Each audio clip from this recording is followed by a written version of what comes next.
여러분 2023년 첫 주일입니다. 그리고 첫날이고요.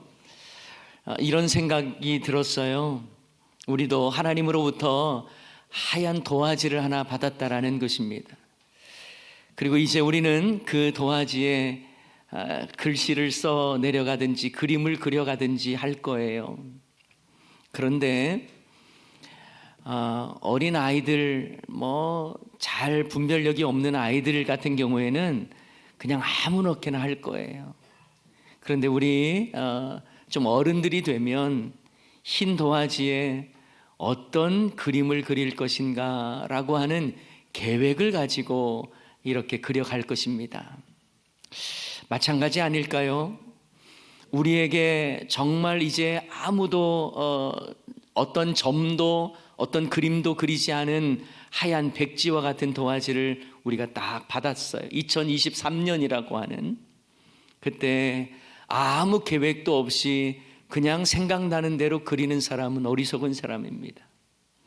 2023년을 우리가 받았으니까 어떻게 살 것이고 어떻게 하나님을 기쁘시게 할 것인가, 하나님이 무엇을 원하시는가, 이런 생각과 계획을 가지고 그려가야겠죠. 그래서 주님과 함께 주님이 원하시는 대로 그려가는 것이 중요한 것입니다. 그래서 어제 저녁에도 제가 설교를 했습니다만, 기도하지 않고 기도 제목도 없이 그저 시간의 흐름대로 새로운 한 해를 맞이한다는 것처럼 무모한 것은 없는 것입니다. 사랑하는 여러분, 우리가 믿음의 사람으로서 하나님의 뜻을 생각하고 하나님이 나를 통해서 무엇을 원하시는지를 깊이 묵상하면서 우리에게 허락하신 2023년이라고 하는 아름다운 백지 도화지에 주님이 원하시는 그림을 함께 그려갈 수 있기를 주님의 이름으로 간절히 축원합니다.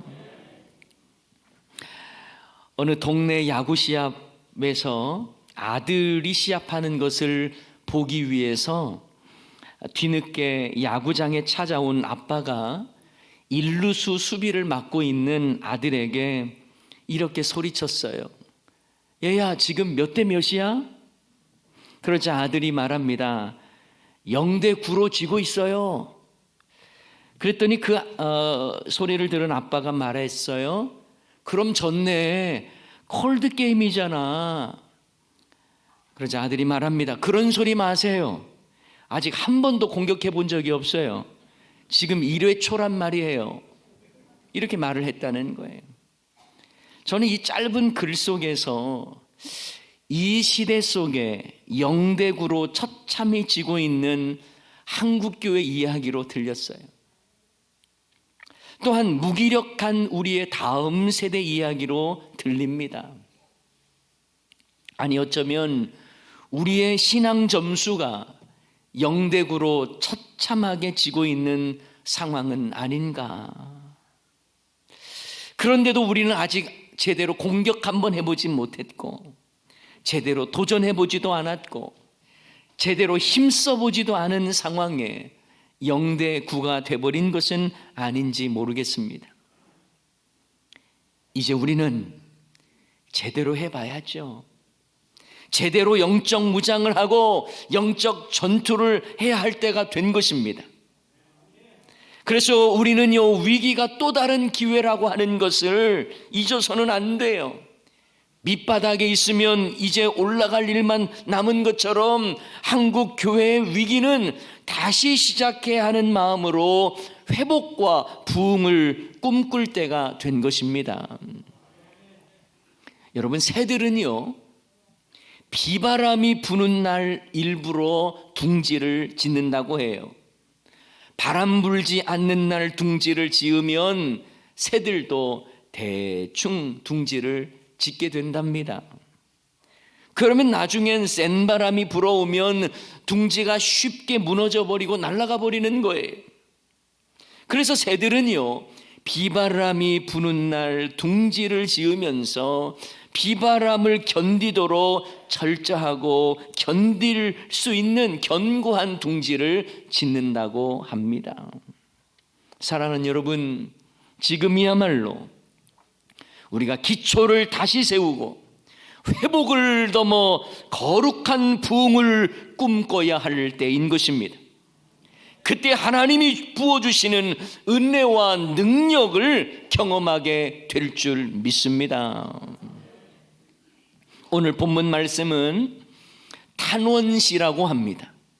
하나님을 향해서 탄원하는 내용을 담고 있어요. 그 느낌을 오늘 본문 4절 말씀을 보면 잘 알 수 있습니다. 4절 말씀이 이렇게 되어 있네요. 만군의 하나님 여호와여, 주의 백성의 기도에 대하여 어느 때까지 노하시리까? 이 말씀에 시편 기자의 답답함과 안타까움이 담겨 있습니다. 하나님의 노여움이 어느 때까지입니까? 라고 묻는 거예요.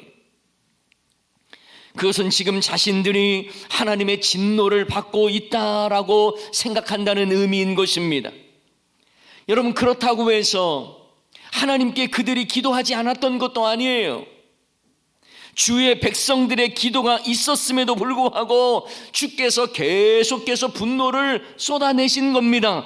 그러니까 여호와여, 주의 백성의 기도에 대하여 어느 때까지 노하시리까? 라고 탄원하는 것입니다. 하나님의 진노가 어떻게 임했는지 우리는 오늘 본문을 통해서는 명확하게 알 수는 없습니다. 하지만 하나님의 진노를 받은 상태가 어떤 상태인지는 오늘 본문을 통해서 알 수 있어요. 5절 6절에 잘 나와 있습니다. 주께서 그들에게 눈물의 양식을 먹이시며, 무엇을 먹이셨다고요? 눈물의 양식을 먹이시며 많은 눈물을 마시게 하셨나이다. 우리를 우리 이웃에게 뭐가 되게 하셨어요? 다툼거리가 되게 하시니 우리 원수들이 서로 비웃나이다. 여러분, 하나님의 진노를 받은 그들의 모습은 눈물의 삶을 살고 있었다는 말입니다. 이웃에게는 다툼거리가 되었고 비난거리가 되었습니다. 여러분, 특별히 눈물이 양식이 되었다고 하는 이 말씀을 보면서 시편 42편 말씀이 떠오릅니다. 시편 42편 3절 말씀 다 같이 한번 읽어볼까요? 사람들이 종일 내게 하는 말이 내 하나님이 어디 있느뇨 하오니 내 눈물이 주야로 내 음식이 되었도다. 아멘. 내 눈물이 주야로 내 음식이 되었다.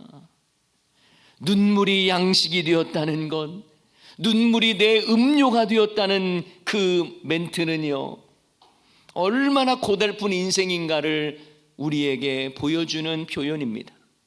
눈물이 흘러서 입으로 들어온 거예요. 그래서 눈물이 양식이 되고 눈물이 음식이 되는 거예요. 음료가 되는 거예요.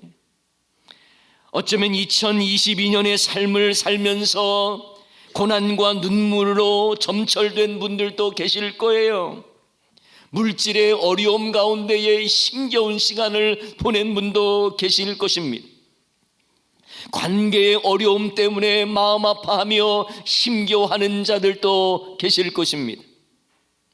건강의 어려움을 경험하여서 힘겨운 시간을 보낸 분도 계십니다. 그때 신음하며 내뱉는 성도들의 고백이 이런 고백 아닐까요? 눈물이 내 음식이 된 것. 여러분, 이런 분들에게 오늘 하나님의 위로가 특별히 임하기를 소원합니다. 하나님의 치유와 회복의 역사가 임하기를 축원합니다. 그런데 오늘 본문 말씀을 읽다 보면 궁금한 점이 하나 생겨요. 왜 하나님은 백성들의 기도에 노하신다라고 말씀하실까요? 원래 하나님은 우리가 기도하는 것을 기뻐 받으시는 분 아닙니까? 그런데 4절 말씀처럼 왜 주의 백성의 기도에 대하여 어느 때까지 노하시냐라고 하는 표현이 있는 거예요. 왜 그럴까요? 바로 회개가 없는 기도이기 때문에 그렇습니다. 자신을 쳐서 복종시키고 상한 심령으로 드리는 기도가 아니라 형식적으로 드리는 거예요. 외식적으로 드리는 거예요. 여러분, 마태복음 6장에 보면 예수님께서 가르쳐 주신 기도가 나옵니다. 소위 주기도문이라고 하는 내용이 나오죠. 그런데 예수님께서 기도를 가르쳐 주시기 전에 이런 기도는 하지 말아라 하는 기도가 있습니다. 첫 번째가 바로 외식하는 자처럼 기도하지 말라는 거예요. 그들은 사람들에게 보이기 위해서 회당과 큰 거리 어귀에 서서 기도하는 그런 사람, 보이기식으로 기도하지 말라는 것입니다. 그리고 중언부언 기도하지 말라고 하셨습니다. 중언부언하는 기도는 생각을 담지 않고 의미 없이 주술적으로 쏟아내는 이방인들의 기도였습니다. 이런 기도 하지 말라는 거예요. 하나님이 원하시는 기도는 어떤 기도일까요? 자신의 죄악을 내어놓고 하나님의 은혜를 구하는 간절한 기도를 주님이 원하신 거예요. 그래서 여러분, 다윗도 밧세바와의 간통 사건 후에 나단 선지자로부터 책망을 받았을 때에 그는 하나님 앞에 완전히 엎드립니다. 그리고 회개합니다.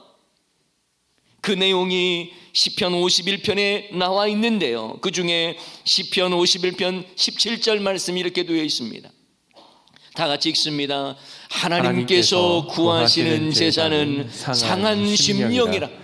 하나님이여, 상하고 동의하는 마음을 주께서 멸시하지 아니하시리이다. 아멘. 주님께서 원하시는 기도는 이런 기도인 것입니다. 내 자신을 주의 말씀으로 쳐서 복종시키고 나의 죄악을 인정하고 주님 앞에 엎드리면서 상한 심령으로 드리는 거예요. 이런 점에서 주의 백성의 기도에 하나님이 노하시는 이유는 바로 그들의 삶을 돌이키지 않는 진정한 회개가 없는 기도였기 때문에 그렇습니다. 그래서 오늘 본문 바로 앞구절에 이런 내용이 나오죠. 시편 80편 3절 말씀에 보면 하나님이여 우리를 돌이켜달라는 거예요.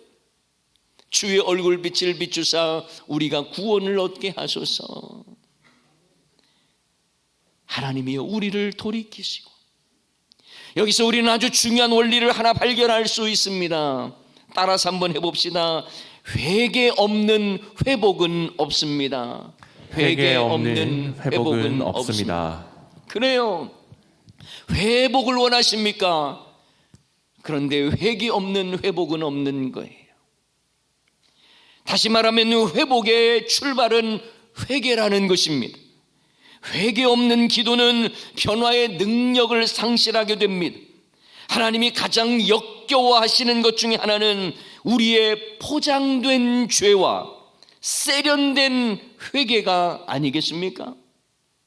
세련된 회개는 격조 높은 신앙이 아니라 위선일 뿐입니다. 사랑하는 여러분, 우리 교회뿐만 아니라 한국교회 그리고 이 나라의 온전한 회복을 원한다면 회개가 필요한 거예요. 자신은 죄인이며 하나님의 긍휼을 입어야 할 자라고 하는 진실한 고백이 필요한 것입니다. 그리고 그 회개의 기도를 통해 회복이 일어나는 것이고 부흥이 일어나는 것입니다. 이런 점에서 저는 회개 운동이 회복 운동이고 부흥의 운동이라고 믿습니다. 2007년 상암 월드컵 경기장에서 1907년 평양 대부흥 100주년을 기념하며 열린 집회가 있었습니다. 그때 고 옥하는 목사님이 다음과 같이 울먹이면서 기도를 했어요. 주여, 이놈이 죄인입니다. 입만 살고 행위는 죽은 교회를 만든 장본인입니다. 주여, 저희를 불쌍히 여기시고 성령을 부어 주옵소서. 한국교회를 깨끗하게 하여 주옵소서. 한국교회를 살려 주옵소서. 여러분, 우리도 동일한 마음으로 회개해야 하나님의 회복을 경험하게 될 것입니다. 여러분이 부흥을 원한다면, 우리 스스로의 삶을 돌이키며 그리고 우리의 삶을 살펴 회개함으로 회복의 역사를 경험해야 할 줄을 믿습니다. 예전에 인터넷에서 보았던 내용인데요, 예전엔 미처 몰랐습니다 라고 하는 제목의 어느 목사님의 고백의 글이 떠돌았습니다. 그 내용을 보면서 저는 참 마음에 부담을 느꼈고 회개가 나왔습니다. 내용은 이와 같습니다. 설교만 잘하면 되는 줄 알았습니다. 그러나 삶이 없는 설교는 성도들의 귀만 기우는 줄을 예전엔 미처 몰랐습니다. 기도만 잘하면 되는 줄 알았습니다. 그러나 회개 없는 기도는 교만한 바리새인을 만들어내는 줄을 예전엔 미처 몰랐습니다. 신방만 잘하면 되는 줄 알았습니다. 그러나 아버지의 마음이 없는 신방은 성도들의 가려운 곳만 긁어줄 줄은 예전엔 미처 몰랐습니다. 장소만 좋으면 부흥하는 줄로 알았습니다. 그러나 한 영혼을 찾아가는 사랑이 없는 부흥은 나는 너를 도무지 모른다 하시는 주님의 엄중한 심판이 됨을 예전엔 미처 몰랐습니다. 삶이 없는 설교를 유창하게 했습니다. 회개 없는 기도를 날마다 중언부언했습니다. 아버지 마음이 없는 신방을 열심히 했습니다. 한 영혼이 귀한 줄 모르는 부흥을 얼마나 원했는지 모릅니다. 설교보다 더 귀한 건 내가 부서지는 삶이었습니다. 기도보다 더 귀한 건 내가 깨어지는 삶이었습니다. 신방보다 더 귀한 건 내가 아버지의 마음을 품는 것이었습니다. 부흥보다 더 귀한 건 내가 한 영혼을 찾아가는 주님의 발걸음이었습니다. 이런 내용이에요. 여러분, 회복을 원하십니까? 그렇다면 내 자신을 살펴 회개의 영이 충만한 삶을 살아가시기를 주님의 이름으로 축원합니다. 성령은 회개케 하는 은혜를 우리에게 베풀어 주세요. 주님을 못 박아 죽인 완악한 사람들까지도 돌이키게 한 그 강력한 힘은 회개의 영이신 성령님을 통해 나타난 것입니다. 바라기는 회개케 하시는 성령님의 역사가 충만해서 회복의 은혜를 누릴 수 있기를 다시 한번 주님의 이름으로 축원합니다. 그런데 여러분, 회복에 있어서 정말 중요한 게 있어요. 뭐냐면 방향이에요. 많은 분들은 회복이라고 하면 과거의 상태로 돌아가는 개념으로 이해를 하는 분들이 많아요. 여러분, 우리가 회복을 말할 때에 오해하지 말아야 할 것은 회복은 과거로의 회귀가 아니에요. 전통으로의 회귀가 아닙니다. 저는 우리 교회가 회복을 강조하면서 10년 전으로 돌아갑시다, 20년 전으로 돌아갑시다, 이런 말을 하는 게 아니에요. 우리의 신앙은 더 나은 방향, 더 주님이 원하시는 방향으로 나아가야 하는 것입니다. 그러므로 회복은 과거로의 회복이 아니라 본질로의 회복이에요. 죽게 돌아가는 것을 의미합니다. 회복은 하나님께서 우리에게 맡기신 영혼 구원하여 제자 삼는 교회를 향해서 방향을 맞추는 것이 중요한 거예요. 이처럼 돌이키는 회복은 전통으로 돌이키는 것이 아니라 교회의 본질로 돌이키는 것을 의미합니다. 과거로 돌아가는 것을 말하는 것이 아니라 주님께 돌아가는 것을 의미하는 거예요. 이것이 바로 진정한 회복인 것입니다. 여러분, 예레미야 애가 말씀에 보면 5장 2절 21절 말씀을 보면 이런 말씀이, 다 같이 한번 읽어볼까요? 시작. 여호와여 우리를 주께로 돌이키소서. 그리하시면 우리가 주께로 돌아가겠사오니 우리의 날들을 다시 새롭게 하사 옛적 같게 하옵소서.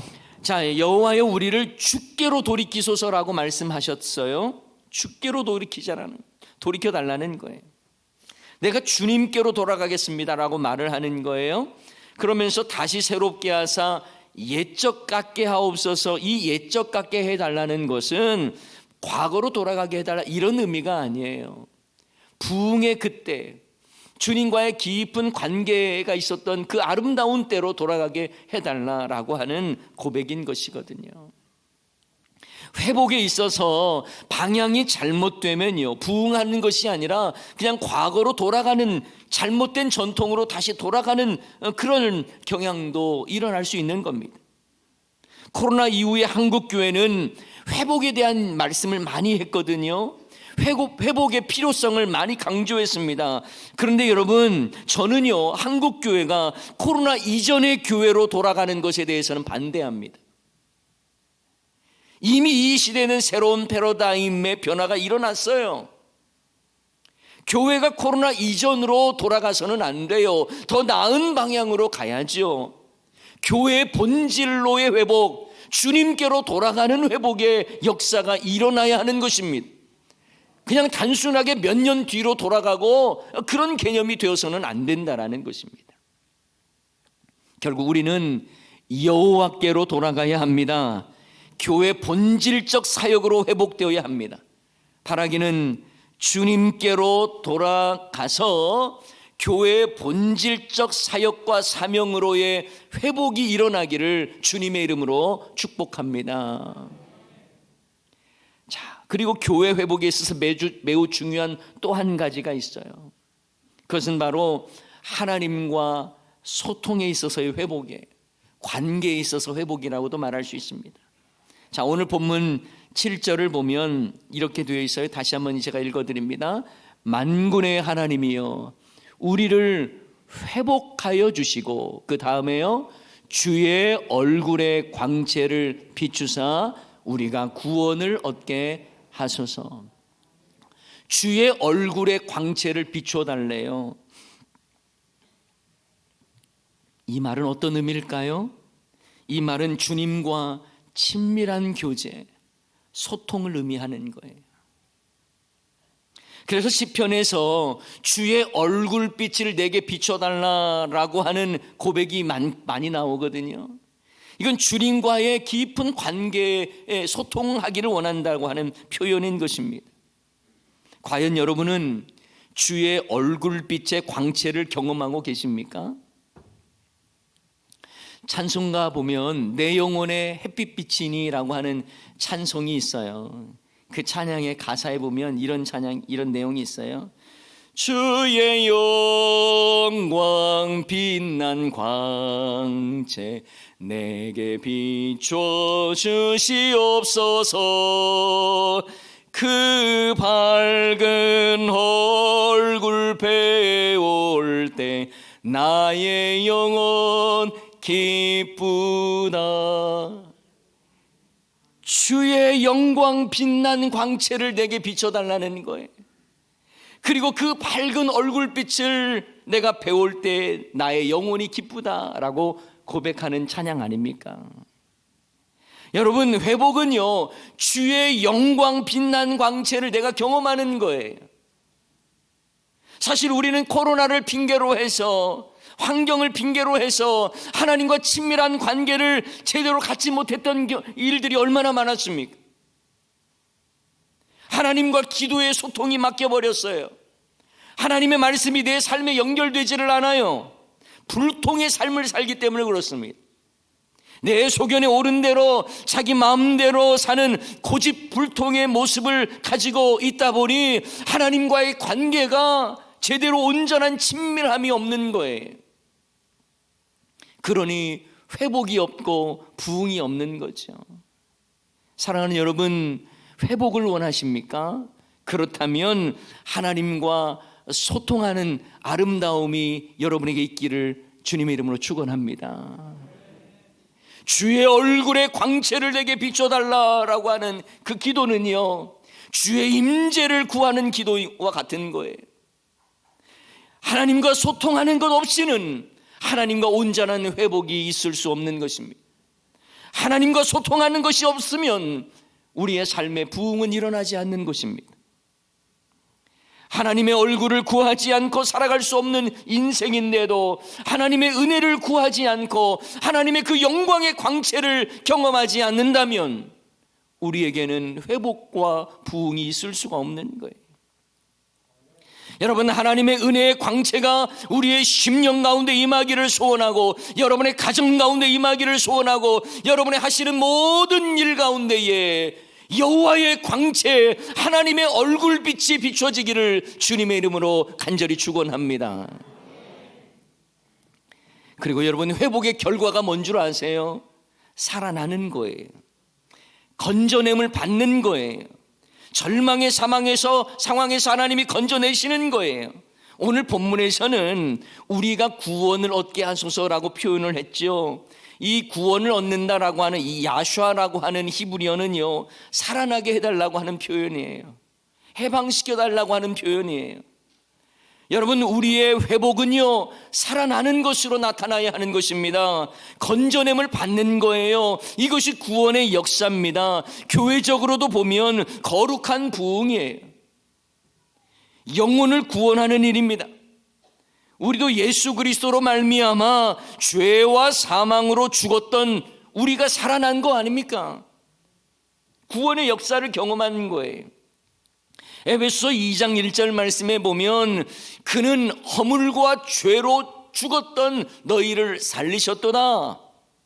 저와 여러분이 허물과 죄로 죽었는데 하나님의 은혜로 예수님을 통해서 살아난 것입니다. 그러므로 우리도 살리는 사역을 해야 하는 거예요. 회복의 은혜가 구원의 역사로 나타나도록 우리가 쓰임받아야 하는 것입니다. 이처럼 회복의 결과는 구원의 풍성한 열매로 나타나야 하는 거예요. 오늘 시편 말씀에서 하나님을 향해서 어떻게 외칩니까? 만군의 하나님이여 우리를 회복하여 주소서. 여러분, 만군의 하나님이라고 하는 표현은요, 싸움에서 하나님의 도움을 구할 때에 천군 천사를 거느리시는 하나님께 간구할 때 많이 사용돼요. 만군의 여호와요, 만군의 하나님이요. 근데 여러분, 저는 이 외침을 보면서 이 시대에 살아가는 우리에게 필요한 외침이 아닐까라는 생각을 해봤어요. 우리의 삶 자체가 영적 전투와도 같지 않습니까? 험한 세상 말씀대로 살려다 보니 힘들 수밖에 없잖아요. 무기력해져 있는 우리, 악한 원수마귀는 우리를 무너뜨리기 위해서 공격을 하는데 우리는 너무나 무기력한 거예요. 이때 우리가 외쳐야 할 외침이 바로 만군의 하나님이라고 하는 외침이 아닐까 생각해 봤습니다. 우리는 하나님께 더 가까이 나아가지도 못하고 세상을 오히려 더 가까이 하면서 영적인 싸움에서 날마다 패배하고 있는 우리들의 모습들을 볼 때에 우리에게 필요한 외침도 이것이 아닐까요? 만군의 하나님이여 우리를 회복하여 주옵소서. 그때 하나님의 회복을 경험하는 우리가 또한 거룩한 부흥의 역사, 구원의 역사를 하나님의 은혜로 받게 될 줄을 믿습니다. 우리의 자녀들도 험한 세상 속에 얼마나 무너지고 있습니까? 세상의 유혹 속에 넘어져가고 세상의 험한 물결 속에 휩싸여서 새 속에 빠져 있는 우리의 자녀들도 발견하게 되죠. 이제 우리는 그 영적인 싸움에서 승리하고 세상의 악한 마귀의 괴계를 물리쳐야 할 때가 온 것입니다. 그러기 위해서 회복이 필요한 거예요. 회개와 소통을 통한 회복이 필요한 것입니다. 그리고 그 회복을 통해서 하나님이 부어주시는 거룩한 부흥의 역사를 우리 모두가 경험하기를 소원합니다. 2023년을 살아가면서 우리도 오늘 주신 말씀처럼 만군의 하나님이여 우리를 회복하소서, 주의 얼굴에 광채를 비춰 우리가 구원을 얻게 하소서, 이런 고백의 간구가 우리의 기도가 되어야 할 것입니다.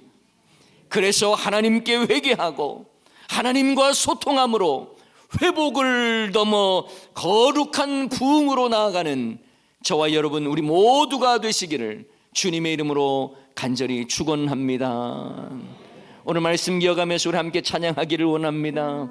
우리가 함께 모여 하나님의 은혜를 구하고 정말 진심을 담아 간구할 때에 하늘 문을 여시고 은혜의 빗줄기를 가득 내려주실 주님을 바라보면서 우리 함께 찬양하십시다. 우리 함께 기도해.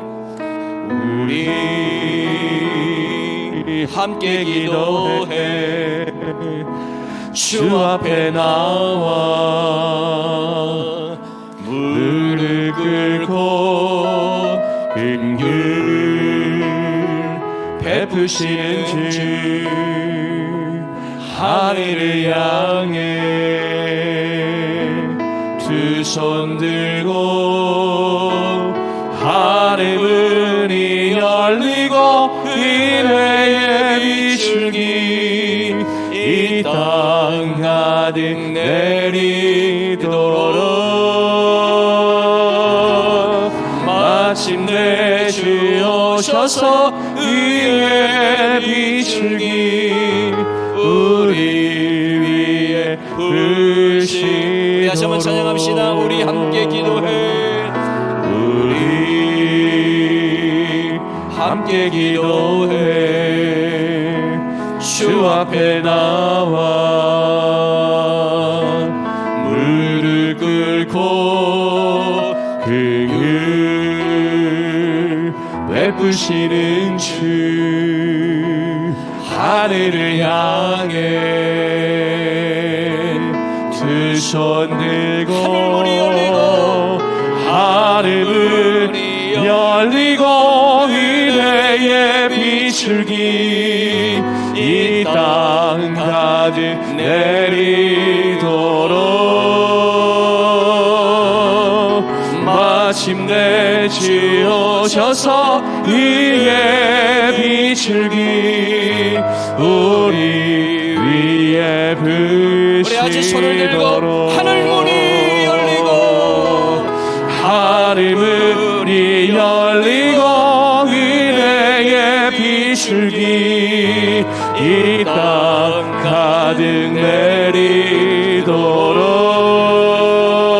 내리도록 마침내 주 오셔서 의의 비출기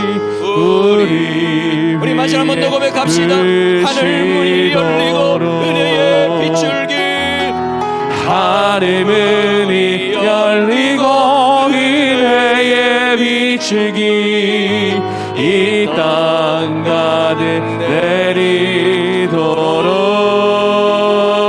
내리도록 마침내 주 오셔서 의의 비출기 우리 위에 부으시